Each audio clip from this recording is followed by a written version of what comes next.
各位觀眾，歡迎大家收睇《商界中環》，我係 Mina 李飾萍，喺今日嘅《商界中環》，我哋將會同大家介紹金門女子公寓即將喺今年嘅9月12號中午咧就舉辦年度嘅籌款活動喎。咁今日喺我身邊咧就有好多嘉賓嘅，因為咧我哋一間咧會有啲小朋友嚟表演嘅。咁喺表演之前咧，就依家喺我身邊咧就有3位嘉賓。咁第一位咧就係金門女子公寓嘅董事會主席 Selina Su。咁另外一位咧就係今年呢個金門女子公寓籌款嘅傑出社區服務獎嘅得主 Jojo McCoy， 佢同時咧亦都係 Tri-City Nightingale 嘅創辦人。咁另外一位咧就係呢個 Tri-City Nightingale 嘅項目經理、合唱團經理，咁佢個名咧叫做 Jasmine Seal。Hi， 3位好。Hello， 你好 Selina，多謝你。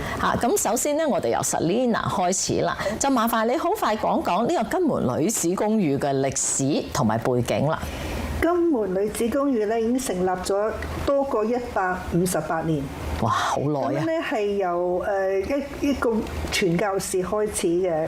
咁我哋咧以好耐以前咧已經係開始幫助社區嘅婦女啦，同埋小朋友咧係令到佢哋可以適應呢個社會，尤其是咧係嗰啲被家暴嘅女士啦，同埋咧有啲係被販賣人口過嚟美國嗰啲人咧，我哋幫佢喺有一個安全嘅住所，可以令到佢重建佢哋嘅人生，同埋亦都幫助我哋另外一個叫做個中心咧，亦都幫助嗰啲新移民家庭同埋啲小朋友咧，令到佢哋可以適應得快啲，同埋有一個社區俾佢哋可以融入得快啲。係冇錯，咁金門女子公寓咧就早期咧其實係個孤兒院嚟嘅，因為當其時咧就好多女仔咧就俾人遺棄，咁發展到今時今日咧就係主要咧就係幫助嗰啲家暴啦同埋人口販賣嗰啲受害者嘅。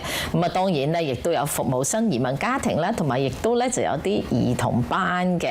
咁啊就麻煩你講講啦，今年呢個籌款啊就好特別喎，同往年有少少唔同嘅。同往年有少少唔同，就係今年咧，我哋有一班咧好熱心嘅人士啦，同幫我哋唱歌，就係我哋俾籌款俾捐錢俾佢咧，佢就唱。如果你想去唱歌咧，你就可以捐錢俾俾嗰個人唱。嗰啲錢咧係全部會歸金門女子公寓嘅。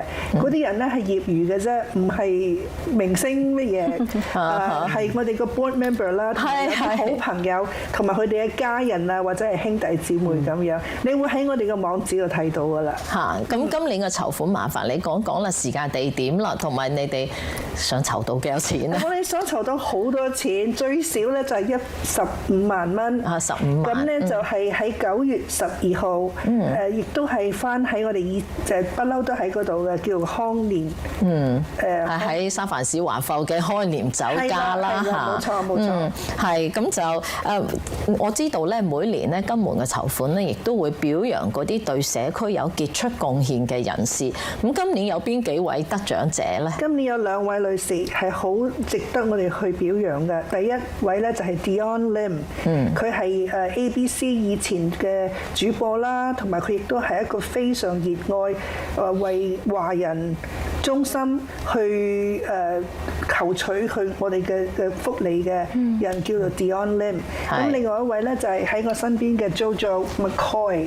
咁我哋一陣間咧會詳細講佢嘅事業嘅。係，咁咧就唔該晒 Selina。咁我哋依家將鏡頭咧就轉去阿 Jojo 啦。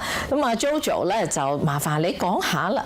當其時咧，你係點解會成立呢個 Tri-City Nightingale， 同埋個目的係咩咧 ？OK， 咁多謝你邀請我哋嚟啦，多謝你 Selina。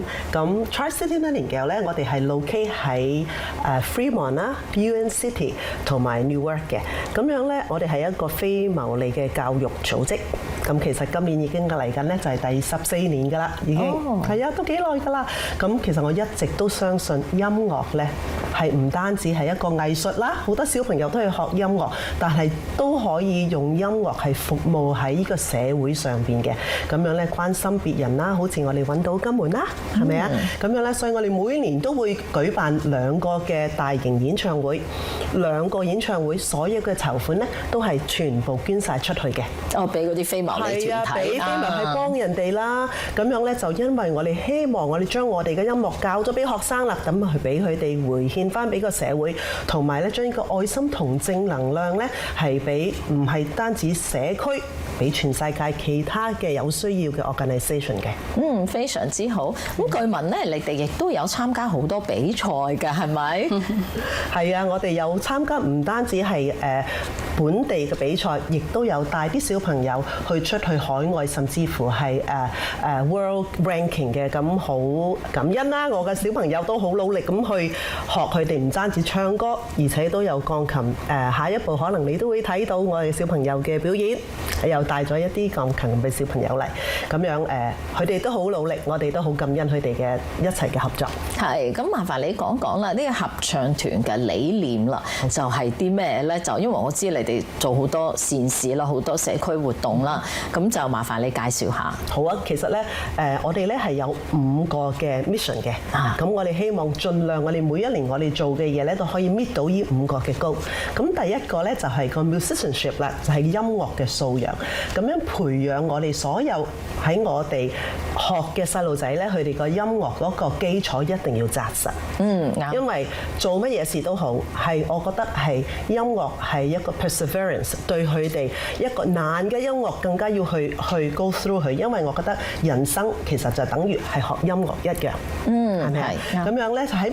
但係最緊要就係唔係一樣嘢就塞晒俾佢好難嘅，喺唔同嘅音樂嘅程度或者年紀上邊都配合俾佢哋嘅。咁呢個係個 musicianship。咁第二咧就係 performance 啦。咁我哋當然會有啲平台俾佢哋表演啦，係咪？咁樣每一次佢哋訓練嗰陣時候，其實佢哋都好有紀律嘅，佢哋嘅自律性都好高。咁我哋就會安排每年有2次嘅大表演俾佢。